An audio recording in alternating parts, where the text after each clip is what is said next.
Movie की शुरुआत एना नाम की नर्स से होती है जो हॉस्पिटल में एक लंबी ड्यूटी करने के बाद अपने घर के लिए निकल रही होती है। तब रेडियो पे एक इमरजेंसी न्यूज लग रही होती है, लेकिन एना उसे इग्नोर करके गाने सुनने लगती है। रास्ते में उसे स्केटिंग करते हुए विवियन मिलती है जो कि उसकी पड़ोसी की बेटी होती है। घर जाके एना अपने हस्बैंड लुइस के पास आराम करने के लिए लेट जाती है। तभी टीवी पे फिर से वही इमरजेंसी न्यूज टेलीकास्ट होती है, लेकिन इस बार भी एना लुइस के साथ बिजी होने की वजह से उस न्यूज को इग्नोर कर देती है और वो लोग सो जाते हैं। नेक्स्ट मॉर्निंग जब लुइस जागता है तो अपने सामने विवियन को खड़ा हुआ पाता है जो कि इंजर्ड होती है। ये देख के वो घबरा जाता है और एना को एम्बुलेंस बुलाने के लिए कहता है। तभी विवियन लुइस को काट लेती है। एना उसे भगाती है, लेकिन वो फिर से दोबारा काटने के लिए आती है, मगर इससे पहले एना दरवाजे को बंद कर देती है। इधर विवियन के काटने की वजह से लुइस बहुत ज्यादा घायल हो जाता है। एना उसका ब्लड रोकने की बहुत कोशिश करती है, लेकिन ऐसा ना करने की वजह से वो एम्बुलेंस को कॉल करती है, लेकिन कोई भी उसकी कॉल नहीं उठाता। तभी लुइस अचानक से खड़ा हो जाता है और एना पे अटैक करने लगता है, लेकिन एना किसी तरह खुद को बचाकर वॉशरूम में दरवाजा बंद कर देती है। लेकिन तभी अचानक से लुइस दरवाजे को तोड़ के अंदर आने लगता है, लेकिन एना वॉशरूम की विंडो से भागते हुए बाहर की तरफ आके गाड़ी में भागने लगती है।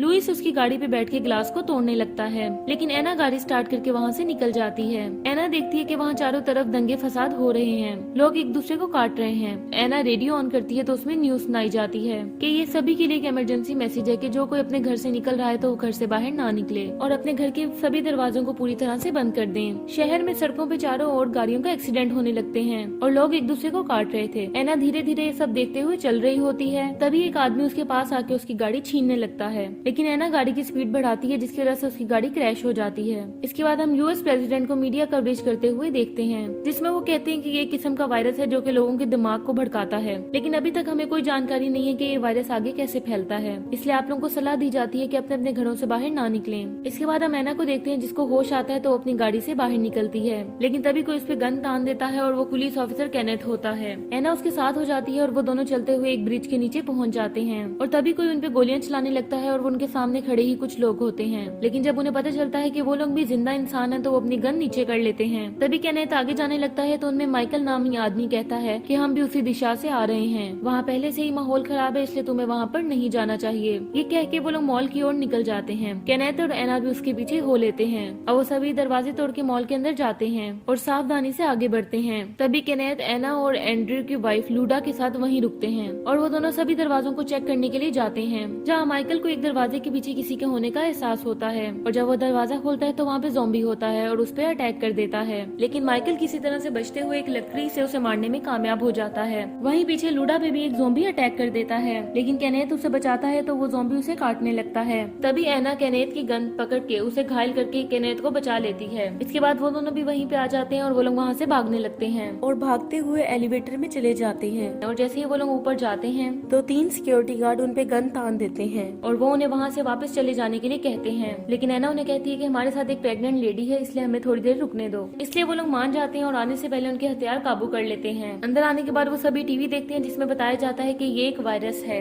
जो कि पूरे अमेरिका में फैला हुआ है और इन्हें ज़ॉम्बीज कहते हैं और इनको मारने के लिए इनके सर पे गोली मारनी पड़ती है। तभी एक आर्मी ऑफिसर कहता है कि अगर कोई जिंदा इंसान टेलीकास्ट को सुन रहा है तो वो फोर्ट पास्टर की तरफ आ सकता है जहाँ हमारी टीम लोगों को बचाने का काम कर रही है। उसके बाद वो सभी ऊपर छत पे जाते हैं और हेल्प की साइन बना देते हैं ताकि कोई उड़ता हुआ मिलिट्री प्लेन उनकी हेल्प कर सके। उसी वक्त नीचे ज़ॉम्बियों की भीड़ में कोई गोलियां चलाने लगता है और जब वो लोग दूरबीन की मदद से देखते हैं तो उन्हें सामने एक आदमी खड़ा हुआ दिखाई देता है जो बताता है कि मैं यहाँ पे अकेला हूँ और मेरा नाम एंडी है। तभी वहाँ पे मिलिट्री हेलीकॉप्टर आता है और ये लोग इसे वेव करने की बहुत कोशिश करते हैं, लेकिन वो हेलीकॉप्टर आगे चला जाता है। रात में गार्ड सभी को अलग अपार्टमेंट में लॉक कर देता है ताकि वो कोई सामान चोरी ना कर पाए। नेक्स्ट मॉर्निंग मॉल के सामने एक ट्रक आता है जिसके पीछे बहुत से ज़ॉम्बीज पड़े हुए थे। एना सीजे को उस ट्रक में मौजूद सब लोगों को मॉल के अंदर लाने का कहती है, लेकिन सीजे ऐसा करने से मना कर देता है क्योंकि उसे लगता है कि वो लोग इन्फेक्टेड हैं। दरअसल सीजे खड़ूस टाइप का आदमी होता है तो उन पे गन तान देता है, लेकिन तभी वो सब मिलकर सीजे और पार्ट को पकड़ लेते हैं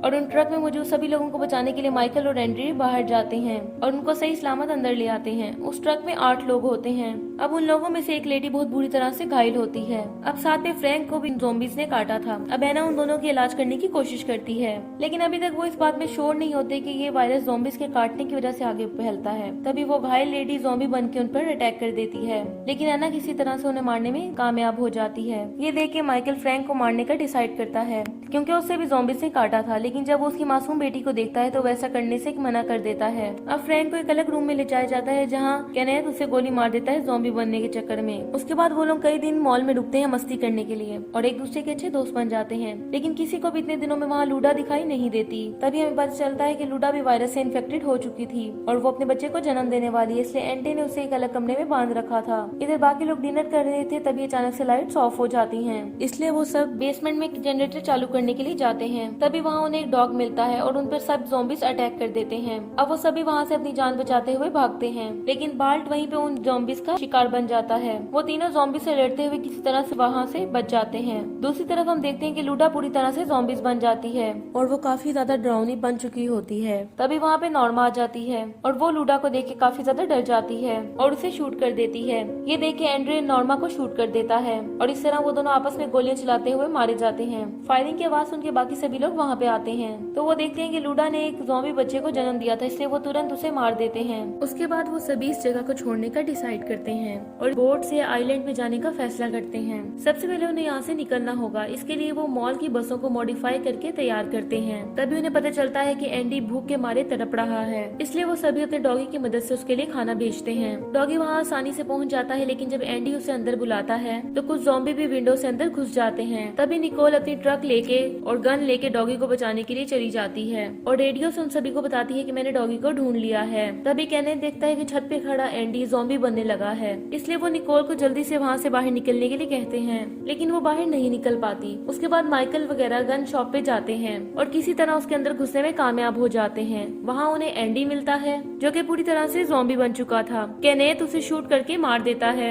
और वो सब उसे बचा लेते हैं। उसके बाद वो लोग वहाँ से सीवर लाइन में चले जाते हैं। अब ज़ॉम्बी भी सीवर लाइन में घुस जाते हैं, जिसमें टक्कर ज़ॉम्बियों का शिकार बन जाता है। लेकिन जब वो मॉल पे पहुँचते हैं तो स्टीव दरवाजा नहीं खोलता, जिससे वहाँ पे बहुत सारे ज़ॉम्बी आ जाते हैं। तभी एना दरवाजा खोल देती है और वो सभी वहाँ से भागते हुए सीधा ट्रक्स में चले जाते हैं और ट्रक लेके आगे चले जाते हैं, लेकिन वहाँ पे बहुत से ज़ॉम्बीज होते हैं, इसलिए ट्रक रोकना पड़ता है। अब वो ज़ॉम्बीज ट्रक को नीचे गिराने लगते हैं। अब वो बॉम्ब से ज़ॉम्बीज का खात्मा करके आगे निकलते हैं, लेकिन केनेथ के ट्रक की स्पीड ज्यादा होने की वजह से वो क्रैश हो जाता है और इस हादसे में ग्लेन और मोनिका मारे जाते हैं। साथ में स्टीव भी इन्फेक्टेड होकर ज़ॉम्बी बन जाता है, इसलिए एना उसे मार देती है और बाकी जिंदा बचे लोग दूसरी गाड़ी में चले जाते हैं और वो सभी गाड़ी लेके झील के किनारे जाते हैं। सभी लोग एक एक करके नीचे उतर के आगे चले जाते हैं, लेकिन सीजे उन्हें बचाने के लिए वहीं गाड़ी में फंस जाता है और एक बॉम्ब एक्सप्लोड में सारे ज़ॉम्बीज के साथ वो भी मारा जाता है। तभी बाकी लोग बोट लेके वहाँ से निकलने की तैयारी करते हैं कि माइकल बताता है कि मैं भी इन्फेक्टेड हो चुका हूँ, इसलिए मैं तुम्हारे साथ नहीं चल सकता। ये देख के एना बहुत दुखी हो जाती है क्योंकि वो उससे प्यार करने लगी थी। बाकी जिंदा बचे लोग बोट लेके आइलैंड की तरफ चले जाते हैं, जहाँ पे कुछ देर के बाद उनकी बोट आर्मी को मिलती है और उनके कैमरा रिकॉर्डिंग से पता चलता है कि आइलैंड पे वो भी ज़ॉम्बीज के शिकार से ज़ॉम्बीज बन चुके हैं और बिना किसी सर्वाइवर के साथ ये मूवी यहीं पे एंड हो जाती है। Thank you so much for watching.